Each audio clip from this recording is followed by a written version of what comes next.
Welcome to ফেদারল্যান্ড। কাঞ্চনজঙ্ঘার কোনো view নেই। আমরা এখন যাচ্ছি রেড পান্ডা দেখতে। সম্ভব আর পাচ্ছি না, চড়াও। Good morning everyone. আজকে হচ্ছে ডে 2 অফ দার্জিলিং ট্রিপ। আমরা এখন আছি ঘুম মনাস্টারিতে। দেখতে পাচ্ছি এটা ঘুম মনাস্টারি। প্রায় ৭,৭০০ ফুট উচ্চতায় অবস্থিত মেঘ পাহাড় আর নিস্তব্ধতার মাঝে এক অন্যরকম অনুভূতি এই ঘুম মনাস্টারি। চারপাশে উঠছে রঙিন প্রার্থনার পতাকা, হালকা ঠান্ডা হাওয়া আর একদম শান্ত পরিবেশ।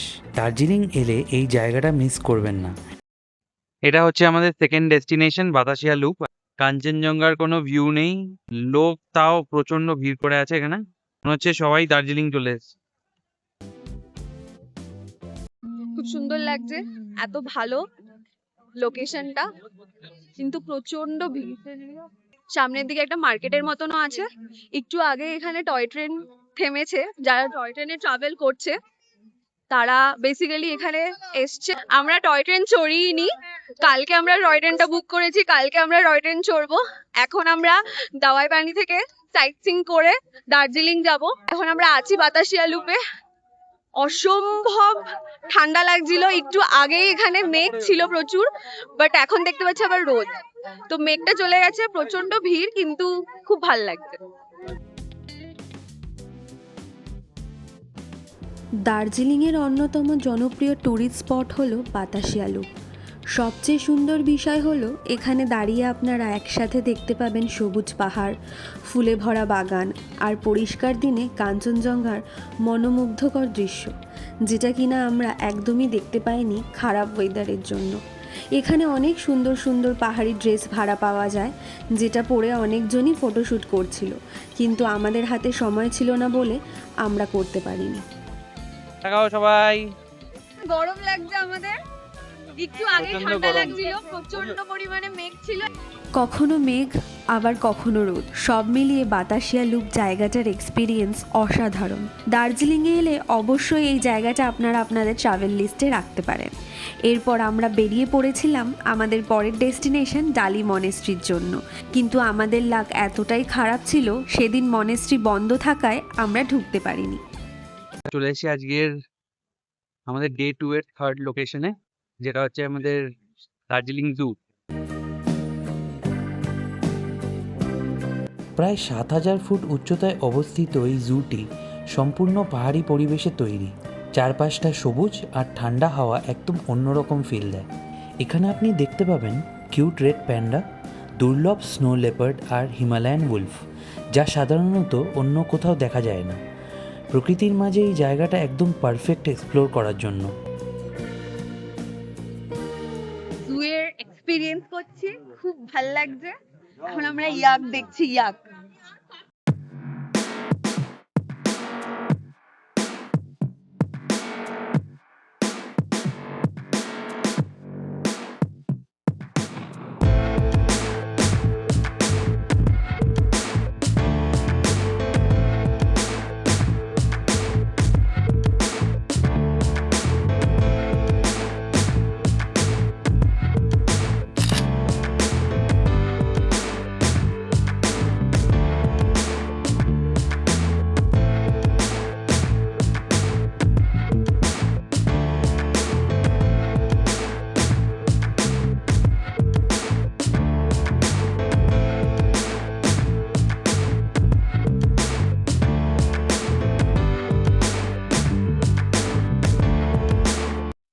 এক্ষুনি আমরা হোয়াইট টাইগার দেখলাম গায়ের সামনে থেকে, বাইরের খাঁচা থেকে অনেকটা বেরিয়ে এসেছিল।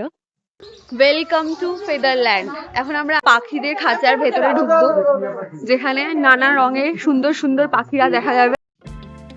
এই ফেদারল্যান্ড শুধু দেখার জন্য নয়, শেখার জন্য দারুণ একটা জায়গা। এখানে অনেক পাখি বিপন্ন প্রজাতি, মানে ভবিষ্যতে বিলুপ্ত হওয়ার ঝুঁকিতে আছে। এখানে এসে বুঝতে পারা যায় প্রকৃতি আর এই প্রাণীদের রক্ষা করা কতটা গুরুত্বপূর্ণ। ফটোগ্রাফি যারা ভালোবাসে তাদের জন্য এটা একদম পারফেক্ট স্পট। রঙিন পাখি আর ন্যাচারাল লাইট, ফটোগুলো একদম ইনস্টাওয়ার্দি হয়ে যায়। এই যে এই পাখিটা দেখতে পাচ্ছেন, এটি হলো ম্যাকাও বার্ড। এখানে অনেক রকমেরই ম্যাকাও বার্ড দেখেছি, তবে এই বার্ডটি কন্টিনিউয়াসলি আমাদেরকে এন্টারটেন করে যাচ্ছিল। খুব সুন্দর অভিজ্ঞতা। কাকাতুয়ার খাঁচার সামনে সালফার ক্রেস্টেড কোকাটো।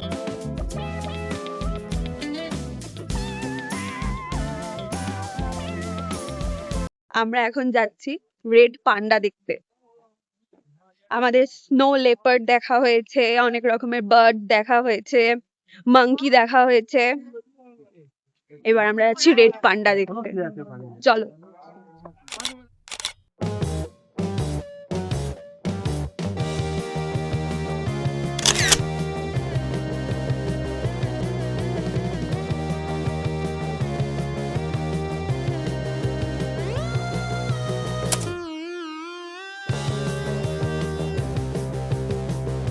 চলো চলো তাড়াতাড়ি দেখে নিই বাকিগুলো। রেড প্যান্ডা আর সাইবেরিয়ান ফক্স দেখার পর আমরা চলে গেছিলাম ব্ল্যাক বিয়ার আর রয়্যাল বেঙ্গল টাইগার দেখার জন্য। ব্ল্যাক বিয়ারকে কাছ থেকে একদমই দেখতে পাইনি, অনেক উঁচুতে বসে থাকার জন্য, কিন্তু রয়্যাল বেঙ্গল টাইগার আমরা অনেকটাই কাছ থেকে দেখেছিলাম।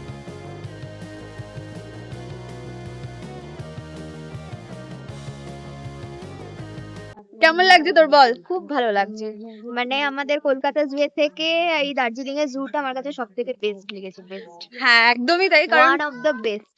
না, খোলামেলা অবস্থায় এই পশুগুলোকে রাখে, তো এইটাই সব থেকে ভালো পশুদের এক্স্যাক্টলি রাখার উপায়। মানে বন্ধ জায়গায় কেজের ভিতর থাকলে ওদেরও ভালো লাগে না? আমরা সব অ্যানিমালস গুলোকে দেখতে পেয়েছি, ইনফ্যাক্ট বার্ডস গুলোকেও দেখতে পেয়েছি।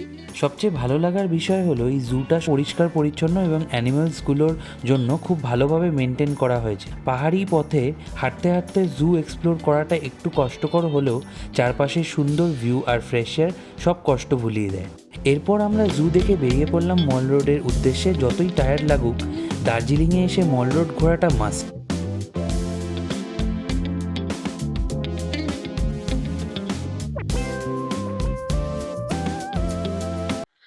আমরা সাইট সিন করার পর জু লাস্ট আমাদের সাইট সিন স্পট ছিল। তারপরে আমরা আমাদের দার্জিলিং এর যে হোটেলটা আমরা বুক করেছিলাম সেই হোটেলে আমরা লাঞ্চ করেছি।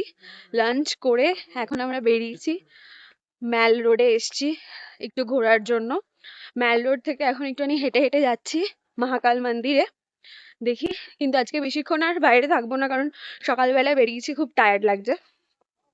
তো মন্দিরটা ঘুরে হয়তো একটু টুকটাক খাবো। ইচ্ছা আছে গ্লেনারিজের পেস্ট্রি খাওয়ার আর একটু আইসক্রিম এসব খাবো। খেয়ে দিয়ে আমরা হোটেলে চলে যাবো। হোটেলে গিয়ে সব আড্ডা ফাড্ডা মারবো। ব্যাস, আপাতত আজকে এইটুকুনি প্ল্যান। কালকে কি করব সেটা নিশ্চয়ই আপনাদের সাথে শেয়ার করবো। মহাকাল মন্দিরে উঠছি এখন, অসম্ভব আর পাচ্ছি না চড়াও। বাপরে বাপ, অনেকটা ওপরে হেঁটে হেঁটে উঠছি, পুরো স্লোপিং এর মতন। হাঁপিয়ে গেছি অলমোস্ট। হ্যাঁ, আমরা জাস্ট লাঞ্চ করে এসেছি, আর লাঞ্চটাও করতে করতে আজকে আমাদের বিকেল হয়ে গেছিল। তো এখন আমরা উঠছি মহাকাল মন্দিরে। আমার বন্ধু ওরা সবাই আগে চলে গেছে, আমরা দুজন পেছনে পড়ে গেছি। আর একটুর জন্য আমরা মহাকাল মন্দিরে এসেও মহাকাল মন্দিরে দর্শন করতে পারতাম না। প্রত্যেক দিনই সন্ধ্যে 7টার মধ্যে মহাকাল মন্দির বন্ধ হয়ে যায়, তাই আমরা সবাই তাড়াতাড়ি এই মন্দিরে এসে মন্দিরটা দর্শন করে নিলাম। এখানে অনেক স্থানীয় মানুষ নিয়মিত পুজো দিতে আসেন। পর্যটকরাও এই জায়গায় এসে একটু সময় কাটান, প্রার্থনা করেন আর শান্তি খুঁজে পান। মন্দিরের পুরো খাড়াও রাস্তা, উঠতে উঠতে পায়ের অবস্থা খারাপ, তবে ঠাকুরের জন্য সবকিছু করতে রাজি। মন্দিরের কাছ থেকে দার্জিলিং শহরের অসাধারণ ভিউ দেখা যায়। পরিষ্কার দিনে দূরে পাহাড় আর মেঘের খেলা, সব মিলিয়ে একদম মাইন্ড ব্লোয়িং দৃশ্য। চোখে ঘুম আর শরীরে ক্লান্ততা নিয়ে শেষ হয়ে যায় আমাদের দার্জিলিংয়ের ডে 2। ভিডিওটা ভালো লাগলে লাইক, শেয়ার অ্যান্ড সাবস্ক্রাইব করতে ভুলবেন না। খুব তাড়াতাড়ি নিয়ে আসছি আমাদের দার্জিলিং ট্যুরের ডে 3 এর ভিডিও। Bye bye.